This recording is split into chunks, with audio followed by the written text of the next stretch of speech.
Rostdan ham chiroyli ekan. Nimaga har kuni oyoq kiyimimni tozalab uydan kuzatasan? Chunki uydan toza oyoq kiyimda chiqarib borsam, yomon iflos joylarga bormaysiz. Hozir 1 soatda yetib boraman. Xo'p. Men sizga ishonaman. Uyga toza qaytasiz.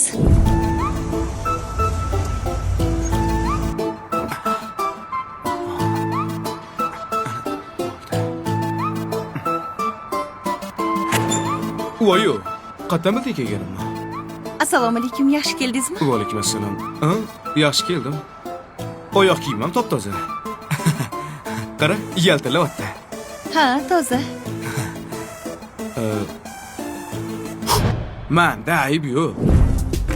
Ha, mana shu. Bo'ldi. Xo'p.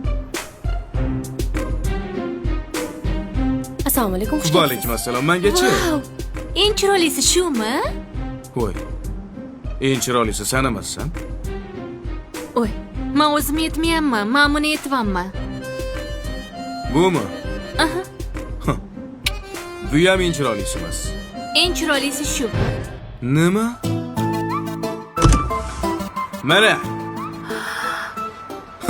Adasi. Nima? Shartta bagajga bosdim-da, to'g'ri oldinga olib keldim. Nima dotuding boya? Ha? Ko'rdingmi endi? Ko'rdingmi? Gapir. Nima deyapsiz? Tushunmadingmi hali? Voy, men bu yoqqa chiq. Ana. Do'konda eng chiroyli gul shumish. Yo, dedim. Men bundan ham chiroyli gulga o'xshagan ayolni taniyman dedim. Kim ekan? Mana ayolim. Xohlasang isbotlab ham berish mumkin. Temay tur. Bu gul bor-ku, 3 kunda so'lib qoladi. Lekin mana ayolim umrimning oxirigacha yonimda gul kabi ochilib yuradi. Hol, bu sen. Rahmat. Ha, eng asosiysi oyoq kiyim top-toza keldi. Sen hayotim